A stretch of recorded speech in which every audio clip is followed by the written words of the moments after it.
La possession démoniaque est la nouvelle naissance. Un chrétien peut-il être délivré d'un démon? C'est de ça que nous allons parler aujourd'hui dans votre émission Religion et Société avec bien évidemment le pasteur Landry Djibikilai qui est avec nous sur ce plateau. D'ailleurs, c'est votre habitué et nous aimons bien qu'il soit avec nous comme ça pour donner ses analyses par rapport à des sujets qui touchent la société, des sujets qui touchent la société par rapport à la religion. Et même l'objectif de cette émission Religion et Société, c'est nous prenons les sujets qui dérangent dans la société et qui font débat dans la société, nous les amenons dans la religion, que dit la Bible, que pense le serviteur de Dieu par rapport à ces sujets. Et voilà pourquoi nous allons parler aujourd'hui. Un chrétien peut-il être délivré? Et c'est tout de suite, juste après ceci.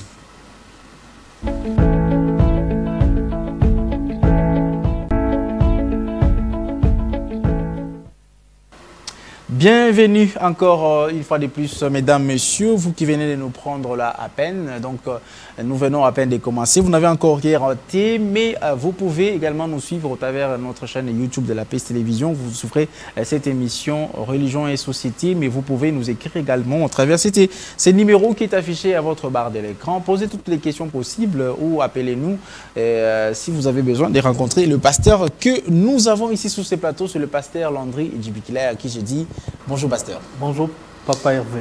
Encore une fois, bienvenue. Merci beaucoup. Donc déjà l'habitué de l'émission, il n'est plus question de vous présenter. Les gens vous aiment déjà et vous connaissent déjà. Merci bien. Voilà.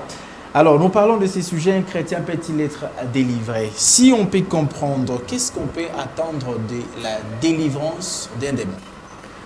En fait, la délivrance, pour bien la comprendre, nous pouvons donner l'exemple de quelqu'un qui est arrêté, donc d'un captif qui est emprisonné et un certain jour, on vient le libérer de la prison. Donc c'est ça la délivrance, c'est le fait de libérer quelqu'un d'une prison spirituelle, de la prison satanique. Alors quelle différence on peut avoir entre possession, oppression et influence démoniaque? Ah oui, d'abord, nous devons comprendre que l'oppression satanique, c'est une attaque satanique. Le diable aime attaquer. La Bible dit que le voleur ne vient que pour voler, égorger et détruire. Quand le diable attaque la vie des gens, c'est ce qu'on appelle oppression démoniaque ou satanique. Et lorsque cette oppression devient récurrente, ça se répète, cette oppression peut à la longue devenir une possession. C'est-à-dire, le diable commence d'abord à attaquer quelqu'un de l'extérieur. Lorsqu'il vous attaque de l'extérieur, on l'appelle oppression. Et lorsqu'il vient maintenant s'installer à l'intérieur de l'homme, c'est ce qu'on appelle possession. Alors, l'influence démoniaque ou satanique, c'est tout simplement le fait que le diable a le pouvoir dans la vie de certaines personnes. Alors, ce sujet fait beaucoup débat dans la société. Ces sujets qui concernent, chaque fois d'ici, on peut déjà nous afficher ce sujet, qui concerne d'abord la délivrance. Un chrétien peut être délivré. J'aimerais quand même que vous puissiez nous éclaircir un peu, pasteur. Est-ce qu'un chrétien né de nouveau peut-il être influencé ou possédé par les démons? Alors, pour bien répondre à cette question, nous devons d'abord faire la part de choses, établir la différence qu'il y a entre l'esprit de l'homme, l'âme de l'homme et le corps de l'homme. Parce que dans 1 Thessaloniciens chapitre 5, verset 23, la Bible dit que le Dieu de paix vous sanctifie, qu'il sanctifie tout votre être, c'est-à-dire l'esprit, l'âme et le corps. Donc nous comprenons que dans l'être humain, il y a trois dimensions. Il y a l'esprit, il y a l'âme, il y a le corps. Alors lorsque nous donnons nos vies à Jésus, c'est notre esprit qui reçoit la vie éternelle. Donc au niveau de l'esprit du chrétien, la délivrance a déjà eu lieu. C'est pour dire que tout chrétien passe par la délivrance de son esprit. Pourquoi? Parce que la Bible dit dans Colossiens chapitre 1, verset 13, qu'il nous a délivrés de la puissance des ténèbres et il nous a transportés dans le royaume de son Fils. Donc, nous étions tous sous l'influence satanique. Notre esprit était sous la domination du diable. Mais le jour où nous avons donné nos vies à Jésus, nous avons été délivrés de l'autorité des ténèbres, de la puissance des ténèbres. Donc notre esprit n'appartient plus au royaume des ténèbres.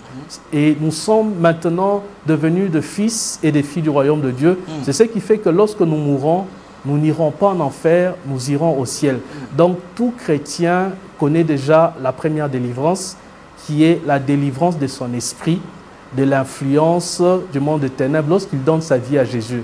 Mais maintenant, comme j'étais en train de le dire, la délivrance ne touche pas que l'esprit, ça touche aussi l'âme et le corps. Donc, un vrai chrétien n'aura pas besoin d'être délivré au niveau de son esprit, parce que son esprit est déjà délivré. Lorsqu'il a accepté Jésus et qu'il y a eu transfert, changement de royaume. Mais au niveau de son âme et de son corps, le chrétien peut avoir besoin de délivrance. Donc, le salut que le Seigneur nous donne, ça touche d'abord notre esprit, et puis ça vient ensuite dans l'âme et dans le corps. Ce qui se fait automatiquement, c'est d'abord la délivrance au niveau de notre esprit. La délivrance de l'âme et du corps, ça peut se faire automatiquement, mais ça peut aussi se faire progressivement. Voilà pourquoi nous disons qu'un chrétien peut être délivré, pas au niveau de son esprit, parce que son esprit est déjà délivré, mais au niveau de son âme et de son corps. Alors donc, lorsqu'un chrétien croit en Jésus, est-ce qu'on doit commencer d'abord, s'il faut suivre ces processus de délivrance, si on peut établir un processus de délivrance, ces processus doivent commencer avant que la personne ne puisse croire ou après que la personne ne puisse devenir, parce que c'est lui qui croit déjà en Jésus. On dit il n'y a plus de condamnation pour ceux qui sont en Christ, c'est-à-dire automatiquement il y a la délivrance. Mais comment expliquer encore quelqu'un qui est déjà en Christ doit être encore délivré, l'âme, que vous venez de dire, l'âme ou son corps? Mais alors, ça doit commencer d'abord avant de croire ou après déjà on est dedans? Donc je dirais qu'en lisant les Écritures, nous voyons dans les évangiles, Jésus délivrait les personnes qui n'étaient même pas des chrétiens, comme la fille de la femme syro-phénicienne. Donc c'était une païenne, mais elle est venue plaider pour le cas de sa fille, et Jésus va délivrer cette fille, alors que ce n'était pas une juive. Donc c'est pour dire que la délivrance ne touche pas que les chrétiens ou les personnes qui sont nées de nouveau. Dieu peut délivrer même le païen. Maintenant, le problème, c'est quoi? Quand on délivre un païen, on chasse le démon, et qu'après, ce païen ne se convertit pas, la maison reste vide. Les démons qu'on a chassés, Jésus dit, ils vont aller chercher ces démons plus méchants et revenir. Voilà pourquoi nous conseillons toujours après la délivrance de conduire les personnes délivrées au salut. Et une fois que tu es délivré et que Jésus vient maintenant habiter en toi, tu marches dans la sainteté, cela va permettre de conserver la délivrance que tu as reçue. Est-il possible que le Saint-Esprit cohabite avec un esprit impur? Au niveau de notre esprit, donc comme je le disais, faire la part de différence, au niveau de notre esprit, le Saint-Esprit ne peut pas cohabiter avec un esprit impur. Et il faudrait aussi savoir que lorsqu'on dit notre corps est le temple du Saint-Esprit, ça ne signifie pas que le Saint-Esprit habite sur notre chair physique ou bien dans notre âme. Le Saint-Esprit habite dans notre esprit. Et au niveau de notre esprit, il ne peut pas y avoir un démon. Pourquoi? Parce que le Saint-Esprit est déjà là. Mais notre âme est dans le processus du salut. En fait, quand on donne notre vie à Jésus, c'est l'esprit qui est sauvé. Il dit, nous sommes nés de nouveau, les choses anciennes sont passées et toutes choses sont devenues nouvelles. Donc c'est notre esprit qui est sauvé. Mais notre âme n'est pas encore totalement sauvée. Notre âme est dans le processus du salut. Voilà pourquoi dans Jacques chapitre 1, verset 21, la Bible dit que nous devons aimer la parole de Dieu parce que cette parole a la capacité de sauver nos âmes. Donc, lorsque tu mets la parole de Dieu en pratique, elle a cette capacité de sauver ton âme. En d'autres termes, ton âme ne sera sauvée que lorsque tu quitteras ce corps. Mais ton esprit est déjà sauvé. Ton âme sera sauvée lorsque tu quitteras ce corps et ensuite ton corps physique aussi sera sauvé le jour de la résurrection. Lorsque ce corps va revêtir un corps incorruptible. Donc c'est pour dire que le salut que Dieu nous donne se fait par étapes. Il commence d'abord par le salut de notre esprit, lorsqu'on donne notre vie à Jésus. Ensuite, c'est le salut de notre âme. Lorsque nous exposons notre âme à la parole de Dieu purifie notre âme progressivement. Et quand on entre au ciel, notre âme est sauvée. Et ensuite, le corps physique aussi sera sauvé le jour de la résurrection parce que ça deviendra un corps incorruptible, un corps glorieux.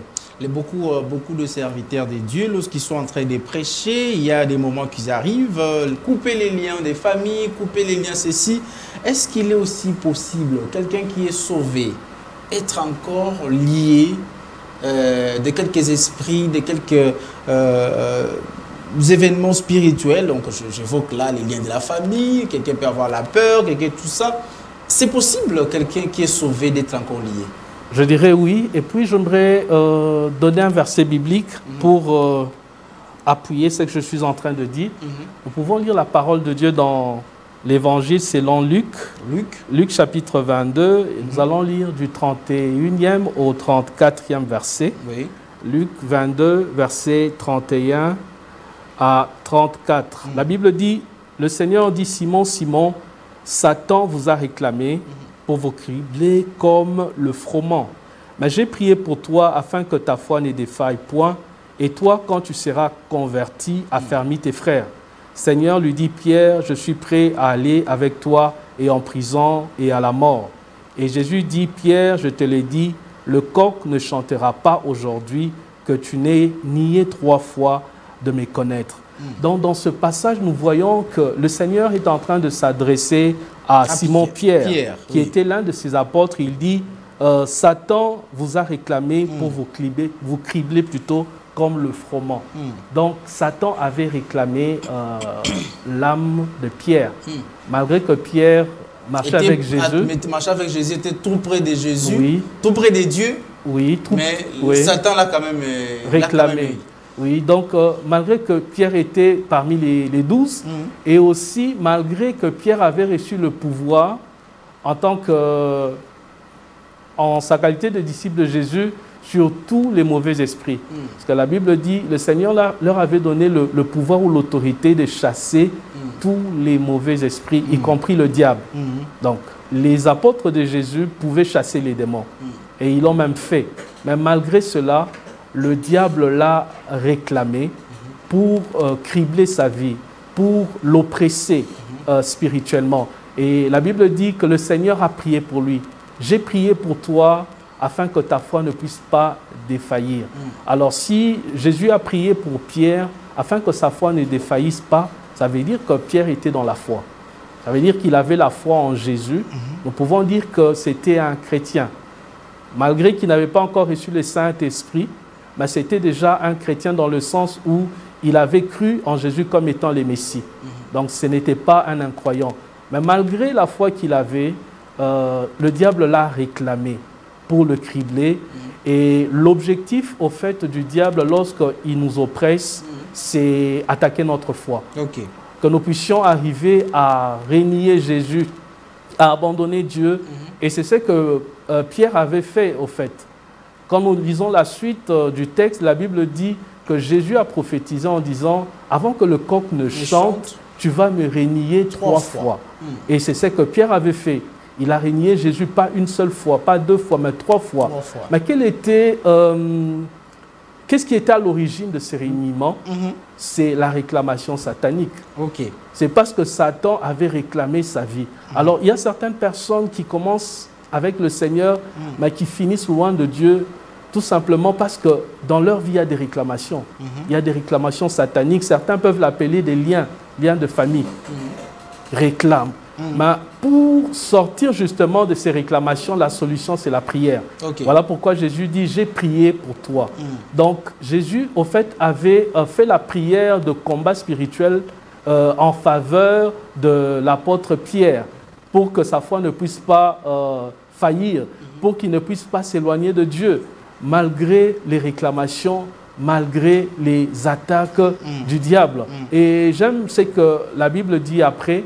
Le Seigneur dit, lorsque tu seras converti, c'est-à-dire, malgré que tu vas me renier, mais lorsque tu vas revenir à moi, affermis tes frères. C'est-à-dire, que ce que tu as connu comme situation devienne un enseignement pour les autres qui peuvent traverser la même situation. En d'autres termes, de la même manière que toi, tu as été réclamé, tes frères aussi peuvent être réclamés. Mais quand toi, tu sortiras de cette situation, affermis-le. Et l'affermissement, c'est quoi? C'est donner des enseignements. Donc, il devait enseigner les autres sur les réclamations sataniques, sur la réalité du combat spirituel. Est-ce que par là, on peut dire qu'il y a le ministère spécifique sur la délivrance?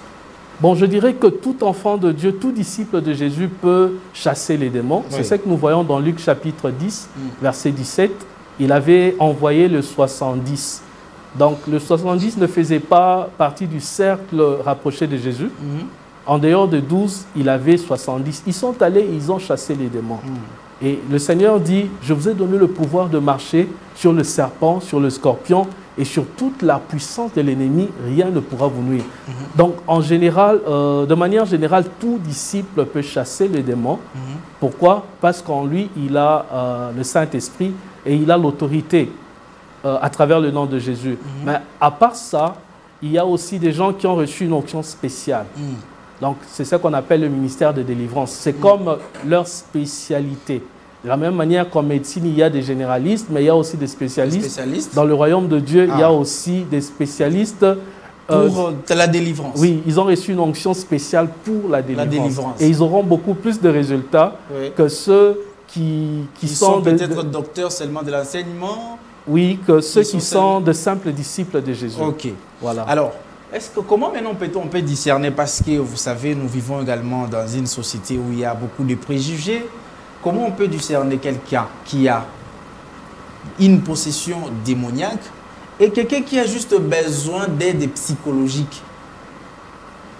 Ah oui, donc pour faire ce discernement-là, parce que ce sont des choses spirituelles, et les choses spirituelles doivent se traiter spirituellement. Oui.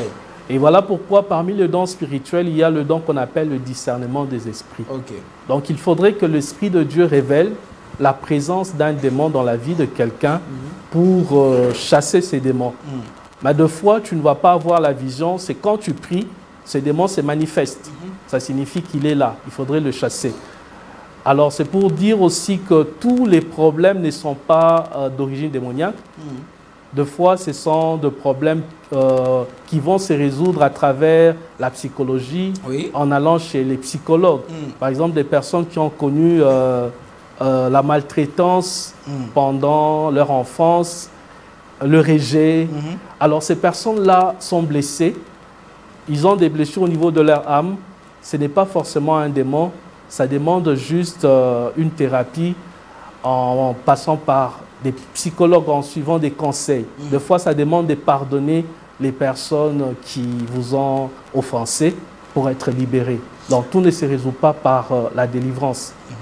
Alors aujourd'hui, Pasteur Landry, vous n'allez pas ignorer vous et moi. Nous avons parfois des vidéos derrière. Nous allons commencer à voir quelques images là. Comment on peut éviter les abus et les dérives spectaculaires de délivrance? On voit un pasteur, je ne sais pas, j'avoue si tu es d'accord avec moi, un pasteur qui sort, qui fait sortir dans les ventres d'un enfant de chair de la viande. Déjà viande de cuit. On sort de quoi Diriger les choses. Parce que quand c'est le Saint-Esprit qui dirige, c'est que le Saint-Esprit fera, va mener la conviction dans le cœur de la personne pour qui on prie. Donc c'est pour dire qu'il y a des faux, mais il y a aussi de vrais. Et pour savoir qui est faux et qui est vrai, ça demande d'avoir le discernement spirituel. C'est la grande question. Comment savoir celui-ci est faux? Parce que quelqu'un peut venir comme ça, il commence à me parler. Vous voyez, ta tante s'appelle telle. Elle est morte. Et il a fait ceci, il a fait ceci. Déjà, le fait de connaître même le nom de ma tante, je vais croire. Et peut-être que c'est un faux. Vous voyez que ça sera un peu difficile, même pour surtout celui qui est non-croyant, non-chrétien. Exactement. Et il est vrai que les faux, il y en aura. Parce que la Bible dit que parmi les signes de la fin de temps, il y aura plusieurs faux prophètes, donc de faux pasteurs qui vont s'élever. Mais cela ne signifie pas qu'il n'y a pas de vrai, il y a aussi de vrai. Et le Seigneur dit, vous le comment, quelle est sa vie? après avoir délivré dans la vie de tous les jours, comment cette personne vit? Est-ce qu'il marche dans la crainte de Dieu ou pas? Et à part ça, il faudrait aussi, comme je le disais, avoir le don du discernement spirituel pour discerner si cette manifestation... Personnellement, dans le ministère que nous exerçons, cela n'est pas encore arrivé. Oui. Mais dans la ville, nous savons qu'il y a des hommes de Dieu que Dieu utilise. Dans ce sens-là, il prie. Il y a le lézard qui apparaît. Alors, est-ce que parce que le lézard est apparu que c'est un faux serviteur de Dieu? Pas forcément. Mais ça s'est fait où ça? Où un lézard, un poisson, un objet comme ça sort? On peut comprendre si quelqu'un vomit, mais entre les corps, il les tire comment d'abord? Ah oui, il y a des choses qu'on ne peut pas expliquer. Parce... Non, non. On a vu vraiment les écailles tomber. Exactement. Exactement. Oui. Donc ça veut dire que le Seigneur peut, à travers la délivrance, faire que quelqu'un vomisse, qu'un lézard sorte du corps. Si c'est le lézard qui était introduit dans son corps, alors et que c'est le Saint-Esprit qui délivre la personne en sortant ces lézards, il n'y a pas de problème. Le problème, c'est de chercher maintenant qu'on ait la source. Si la source, c'est le Saint-Esprit, nous disons gloire à Dieu. Mais pour savoir que c'est le Saint-Esprit, il faut avoir le don de discernement des esprits. Voilà pourquoi, en tant qu'enfant de Dieu, il est très important de développer ta communion avec Dieu, avec le Saint-Esprit. Plus tu seras en communion avec l'Esprit de Dieu, plus tu vas discerner facilement. Et la Bible dit tout ce qui n'est pas, le produit d'une conviction est un péché. En d'autres termes, si tu vas quelque part, on te fait faire des pratiques, tu n'es pas convaincu de le faire, ne le fais pas. Donc, il faudrait que ton esprit accepte cela. Oui. Ah oui, ça, ce sont des dérives. Je ne pense pas que pour délivrer quelqu'un, on doit gifler. Et même, j'ai vu certains enfants qu'on traumatise. On les traumatise justement pour les pousser à avouer qu'ils sont sorciers. Alors qu'ils ne le sont pas. Donc, toutes ces techniques-là ne sont pas bibliques, c'est charnel. Mais au-delà de cela, au-delà de pratiques, la meilleure manière pour savoir si quelqu'un est dans le vrai ou dans le faux, c'est d'abord, le Saint-Esprit doit le révéler et ensuite voir le comportement, le caractère, le fruit de la personne. Les gens qui tombent pendant la prière, c'est nécessairement les démons ou le Saint-Esprit aussi peut amener quelqu'un à tomber? Donc le Saint-Esprit peut aussi amener quelqu'un à tomber. Nous le voyons dans la parole de Dieu, dans l'Ancien Testament. Lorsque la gloire est entrée dans le temple de Salomon, après la dédicace, la Bible dit que les sacrificateurs ne pouvaient pas entrer dans le temple. L'Esprit va se manifester, ou bien la personne qui prie pour celui qui est possédé, Dieu lui révélera. Peut-être dans la salle, nous qui voyons les événements passés, on va croire que c'est un spectacle pour rien. Ah oui, au fait, la finalité dans tout ça, c'est que la personne soit délivrée, que la personne sorte de la prison. Comme je disais, la délivrance a pour finalité de sortir quelqu'un de la prison qui t'empêche de faire certaines choses, ce qui limite ta vie. Une fois que tu es délivré, donc tu sors de la prison, maintenant tu peux servir Dieu dans la liberté. Mais cela ne signifie pas qu'il y a des abus, qu'il n'y a pas des abus dans le domaine de la délivrance. Nous condamnons les abus, mais nous disons aussi que les vrais serviteurs de Dieu existent. Et je dirais aussi par rapport à l'éthique, il faudrait peut-être éviter de tout filmer lorsqu'on délivre les gens. Ah oui, ça aussi. Parce que vous pouvez filmer quelqu'un, on est en train de délivrer la personne et il dit, il y a l'esprit de sa tante qui parle. Et directement, ça passe à la télé, ça va créer la division dans la famille. Mais surtout, est-ce qu'il faut aussi communiquer avec un démon? Les démons qui est dans le corps de quelqu'un, il faut communiquer, ça sera votre dernier mot d'ailleurs par là, parce que nous allons finir avec cette émission. J'ai toujours dit les bonnes choses, ne dire jamais. Voilà que nous commençons à toucher les bonnes choses et que nous sommes à la fin. Il faut aussi communiquer avec un démon. Il peut arriver qu'on communique, mais ce n'est pas une doctrine, c'est-à-dire ce n'est pas à chaque fois qu'on doit chasser un démon qu'on doit communiquer. Nous voyons Jésus chasser deux fois les démons sans communiquer avec eux. Mais nous voyons aussi dans le cas du fou de Gadara, Jésus a demandé quel est ton nom, il a répondu que je m'appelle Légion, c'est-à-dire nous sommes nombreux. Donc ça dépend selon que l'Esprit va vous conduire. Vous pouvez communiquer, de fois vous n'avez pas besoin de communiquer. Donc c'est un peu ça. Alors un message à tous les chrétiens. D'ailleurs, la caméra est toujours figée vers vous. Un message à tous les chrétiens qui peut-être croient à ce qui est bon. Jésus crie en Jésus et il n'y a plus de condamnation pour ceux qui sont en Christ.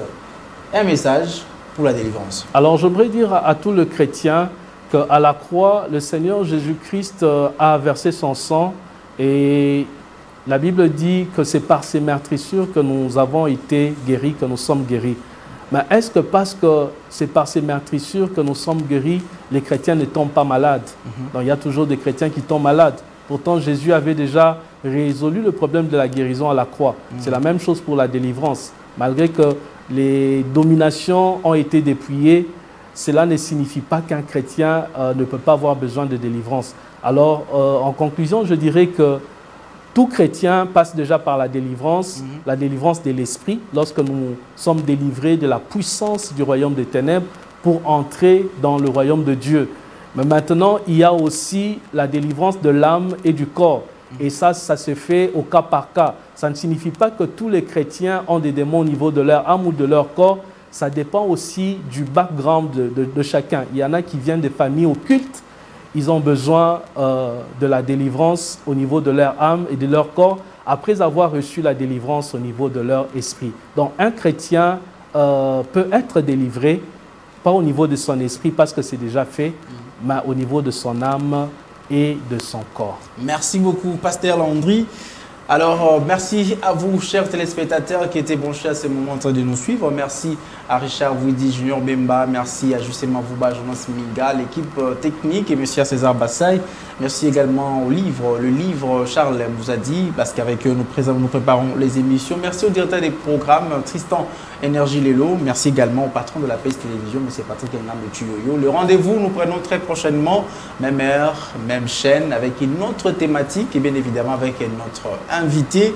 Alors, vous pouvez nous écrire par les numéros qui est affiché, mais aussi commenter au travers de notre chaîne de YouTube sur PACE TV HD. Vous tapez juste PACE TV HD sur YouTube, vous allez nous suivre et commenter et vous aurez des réponses. Merci et à la prochaine.